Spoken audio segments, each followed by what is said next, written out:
Okay, I got a dilemma. Well, not really a dilemma. Just got an issue with my truck.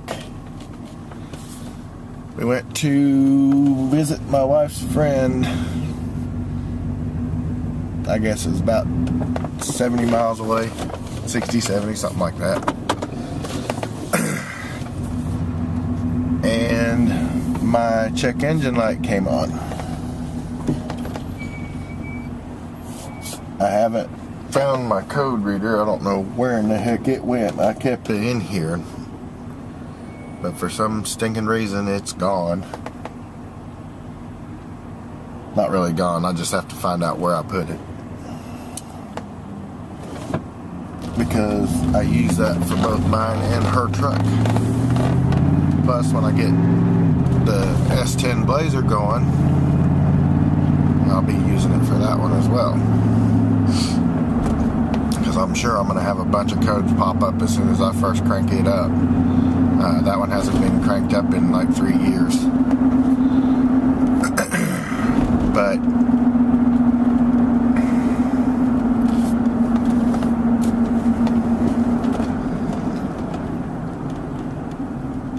gotta find out what codes are on this one. I'm thinking it's probably going to be related to the ABS stopping, because the back brakes still haven't been changed.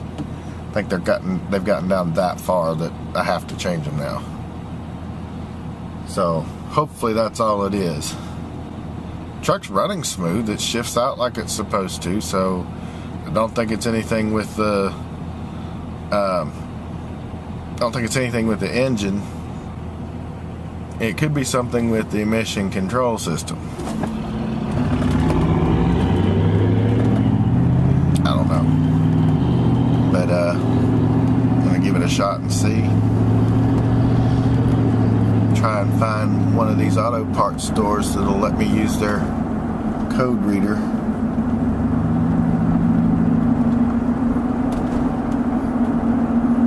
So I can get this thing, find out what the code is. Like I said, hopefully it's just the one for the ABS, which I already know I need to replace those brakes desperately. Bad thing is I've got the shoes, but I haven't had a whole lot of time to do it. So, oh, one more thing. To the guy that has given me fits, of course I don't think that's on this channel. One of the guys that I had, I don't think he's a subscriber. I think he just happened upon one of my videos for a 4.3 liter V6 when I was rebuilding the motor in that S10 Blazer. Messaged me and tells me that gloves are quote unquote for pussies, because I wore the natural gloves. Now, I'm not sure if any of the rest of you have that opinion, but as a lot of you that's been watching my videos for a while know, typically I don't wear gloves. Besides that, if you want to go somewhere quickly, like if you need to run to the parts store, for instance, you don't want to go there looking all nasty, being able to just rip the gloves off and not have to clean from your ears to your toenails, them gloves are pretty doggone handy. Be right back. I'm fixing to get the codes. Alright, I swung into Advance here to borrow their code reader. This isn't mine. Mine's a lot longer and quite a bit older, I'm sure. Turn the switch on. And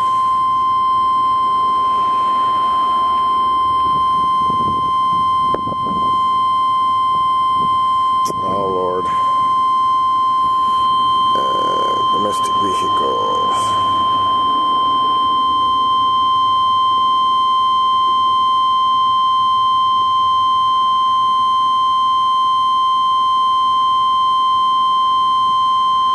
Okay, what am I doing wrong here?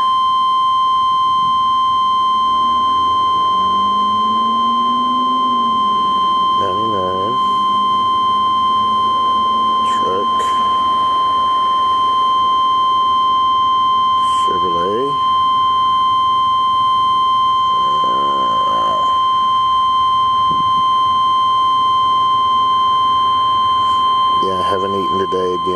so I'm shaky.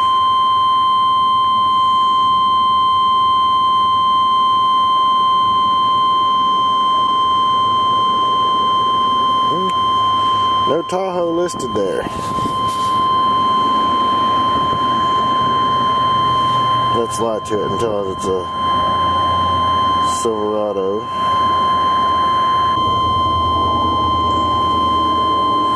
There we go, 5.7 enter. Yes. Turn on the key for 10 seconds.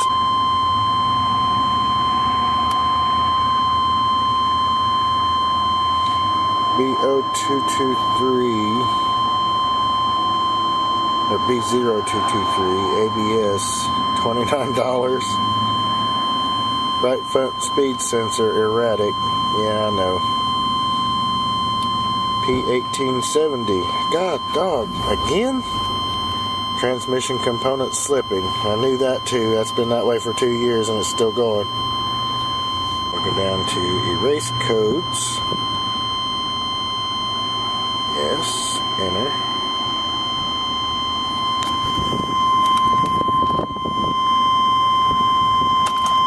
Turn the key off. Press enter to continue. All of the above. Enter. Check connections. Try again. That's what I thought. It has to be on.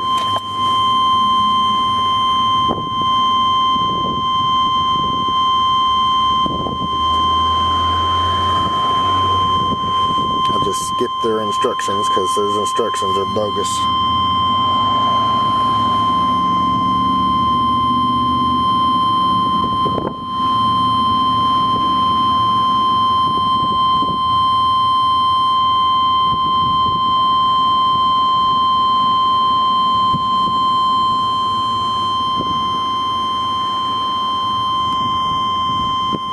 Evidently the newer ones you have to have the code or the key off to clear it.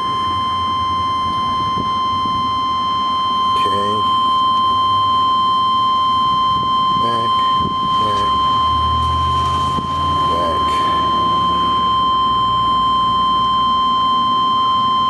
So I have to read codes again.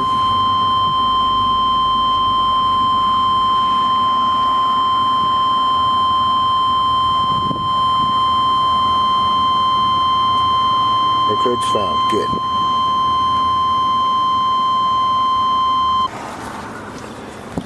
So, the code sensor, or the ABS sensor, and the transmission.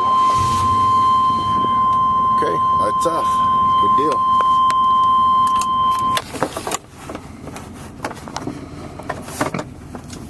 That gentleman that helped me was very nice. One, because he handed me the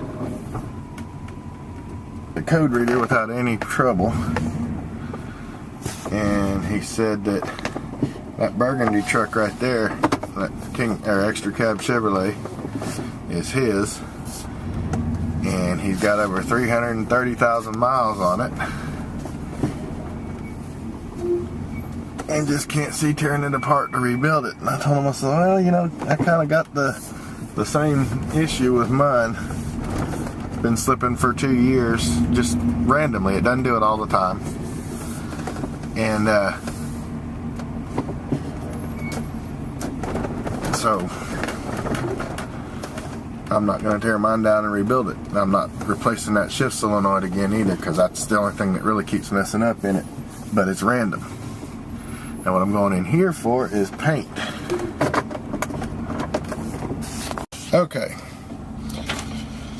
If I get the paint, the hardener, and the reducer here at Napa in Gallatin, it will cost me $319.48. That's a gallon. That's also acrylic. Acrylic enamel, pre-mixed. Crossfire reducer and PTCH 254 hardener. The gallon of paint itself is $214. The reducer is $49.99 and the hardener is $55.49. That's just one quote.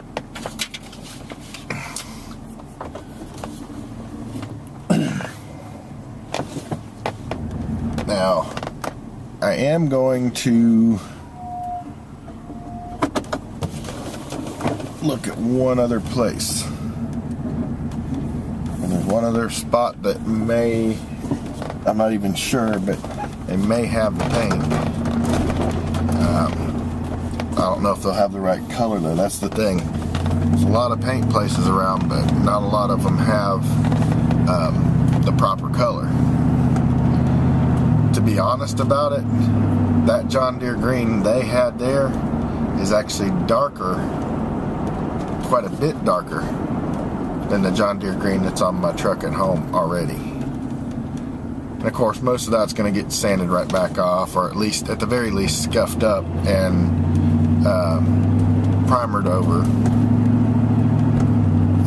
Mostly what I did with it is get it ready. Just give you an idea of what it would look like painted. Spent $20 on 5 cans of paint. I mean, it's super cheap out of the spray can. Okay. Some of these toilets sitting on the edge of a busy main thoroughfare here. Kind of struck me as odd, sitting there with a 2x4 stuck in it. But, and I expected the paint to be $200 to $300 anyway. So $314 or whatever it was.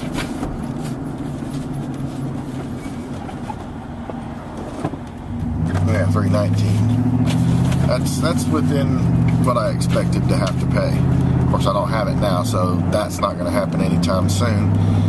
And my best friend's supposed to be sending me up one of his guns, and that hasn't happened yet either. So even if I had it, I wouldn't have anything to spray it with, and I don't have a booth to put it in. Don't have a plastic cover to put over it. Of course, I do have tarps that I could put over it and cover up, but I would have to do it when there's not going to be any wind for a couple of days, and Lord only knows when that's going to be. Like right now, it's windier than crap outside, so there's no way in the world I'd try it right now. It would have to be in the middle of the summer, and then you've got to worry about dust and dirt just randomly flying up and getting in the paint. So far the error code has not flashed back up on my truck. Big surprise. Of course, once I stomp on the brakes real good one time, it'll kick that ABS sensor back on again and the code will come back.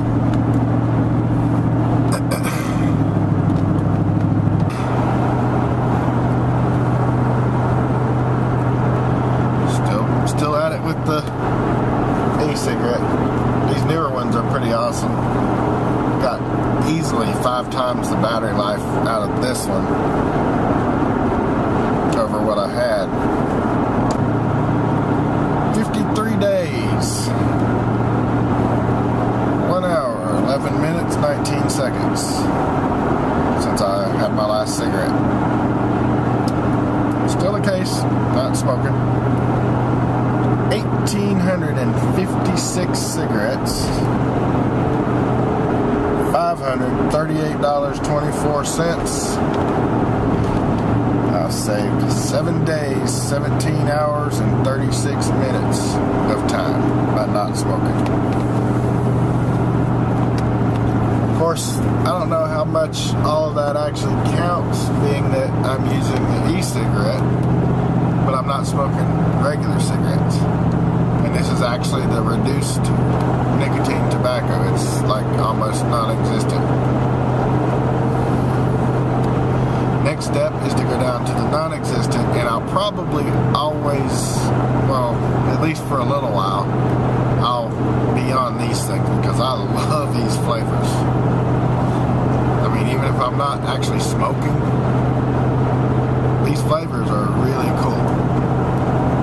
Of course, if you don't smoke or you never have, you might not appreciate it as much. But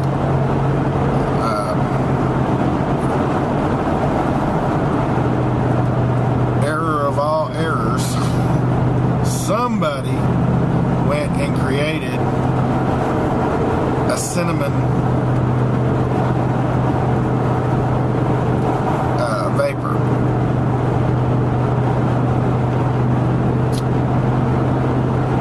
My wife brought it home the other day.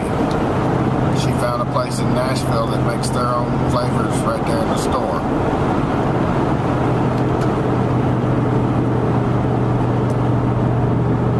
When it comes to the cinnamon, I'm in trouble. Let me tell you how much I'm in trouble. Oh, I got the other one in my pocket. I'm not digging for it now. I've got one of these vials that I put the flavor in that I've filled up 4 times in 3 days. Usually one of these vials will last you several days.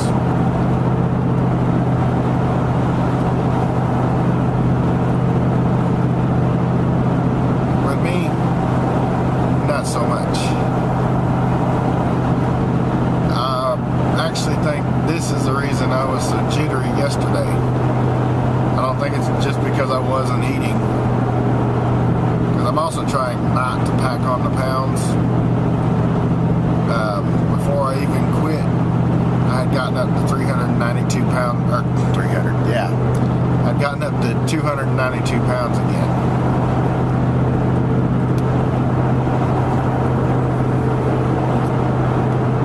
I haven't gotten on the scales lately, but I kind of think I may have packed on a little bit, even though I'm not really wearing it out.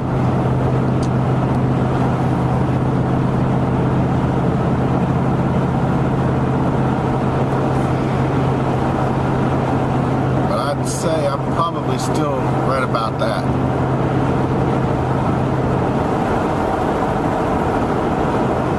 Because I've tried to eat healthy and everything, lots of vegetables and chicken stuff, not so much all the fatty, really heavy, greasy,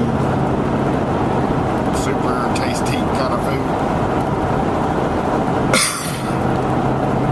I'm finding out that you can actually get really good flavor out of healthy food too.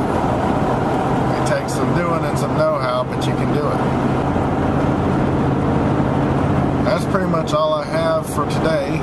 Not a very busy day, but with it being overcast, can't really go do a whole lot either. Can't do a whole lot of working on any of the vehicles because the yard's a soupy mess from the monsoon we got last night. It was pretty harsh. East Tennessee's getting it right now too. We probably won't see it for probably a week or better, but Tow Wrecker put a comment up on his his Facebook about getting hail and real heavy winds and real heavy rain and everything, which that's what rolled through here last night. Oh, we got a funeral. This light needs to hurry up.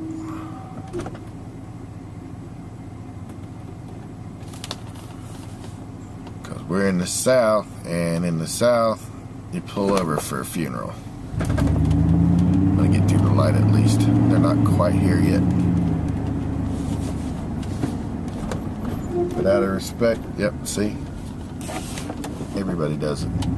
Everybody with any doggone sense does it.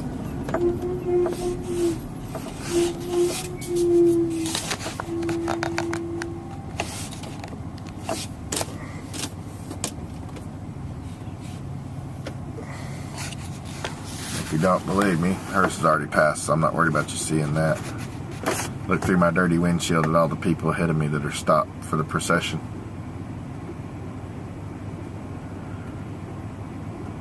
It's kind of a small one, but it don't matter if it's a small one or 50 miles long. In the South, we stop for people when they're on their final ride. Anyway, I'm almost back at the house now. I'm going to go ahead and finish it up for now. There's quite a bit of yakking in this one. Hope I didn't bore you too much. Thank you guys for watching, and I will talk to you soon.